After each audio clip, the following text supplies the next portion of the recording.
Welcome to the fourth part of mechanical properties of fluids. In this part, you will learn about applications of Pascal's law. A numerical problem, example 10.3 of your NCERT. In this, the density of atmosphere at sea level is given to you as 1.29 kilogram per meter cube. Assume that it doesn't change with altitude, then how high would the atmosphere extend? By using rho g h, you can find out the height h, and that comes out to be 8 kilometers.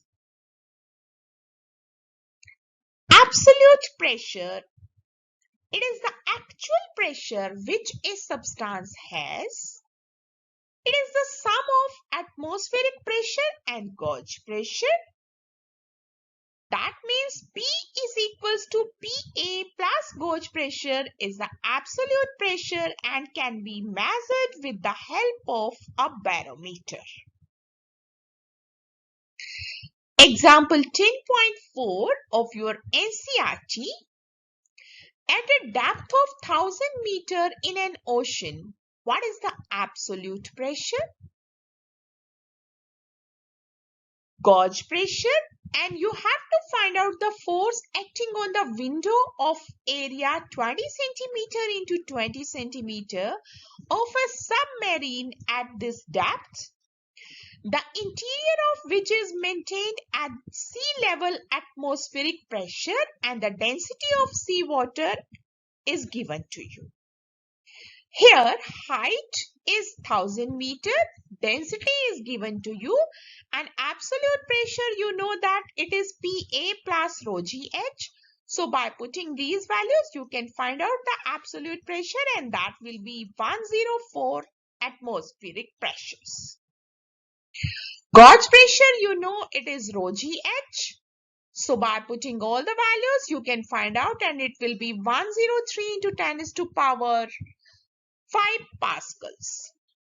And the pressure outside the submarine is PA plus rho g h, and the pressure inside it is PA.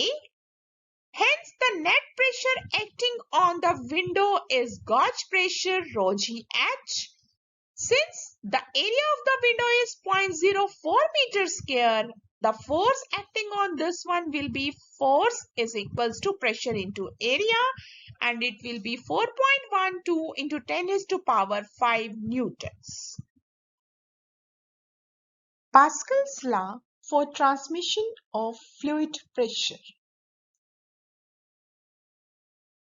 Pascal's law for transmission of fluid pressure states that the pressure exerted anywhere in a confined incompressible fluid is transmitted undiminished and equally in all directions throughout the fluid. As shown in the figure, consider a circular vessel which have 4 openings and 4 pistons are attached to these openings. When piston A is moved downwards, that means some pressure is exerted on the liquid in the downward direction. This pressure transmitted equally in all the directions, and as a result of this, all the 3 pistons will move equal distance outward. Based upon the Pascal's law, pressure transmission in a fluid, let's discuss one application based upon this one, that is the hydraulic lift. The diagram shows the principle behind this hydraulic lift and is used to lift heavy loads.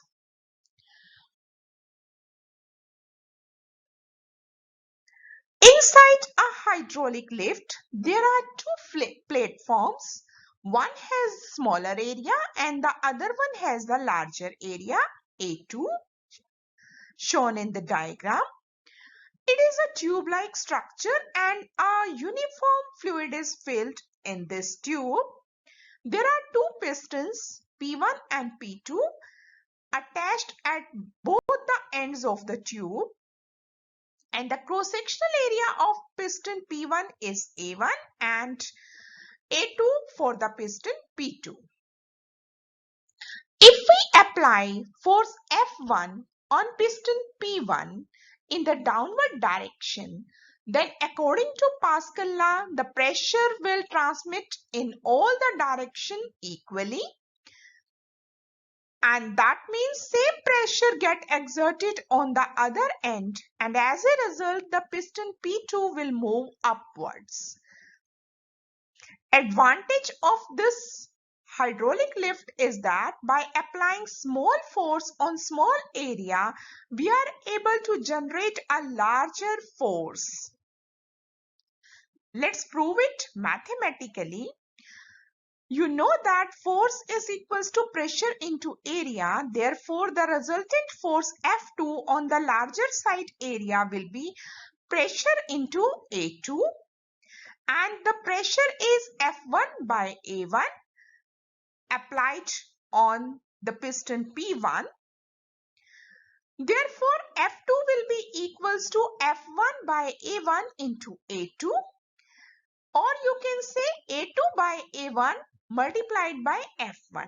And you know that A2 by A1 is very larger than 1 because area A2 is very much greater than that of A1, and hence the force is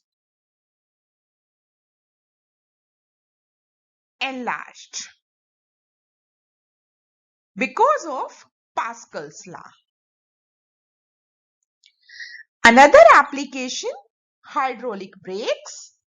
These all hydraulic brakes also work on the principle of Pascal's law.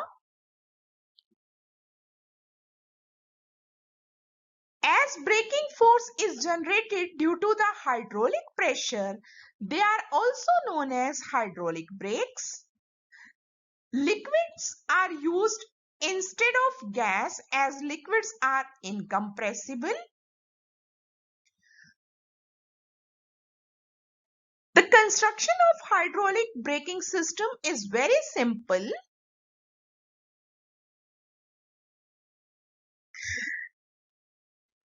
See in the diagram, there are two cylinders, wheel cylinder and the master cylinder, and there is a pipeline in which fluid can be transmitted.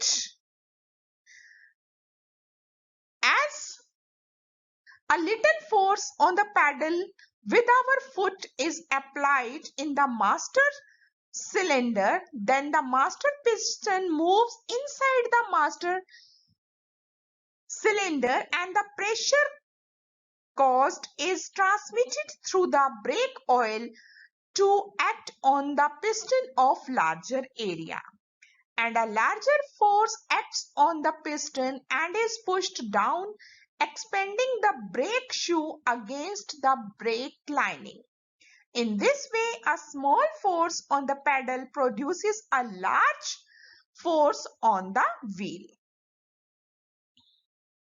And you can see that a return spring is there. As soon as the force exerted by you on the pedal is removed, this spring will come into its original position.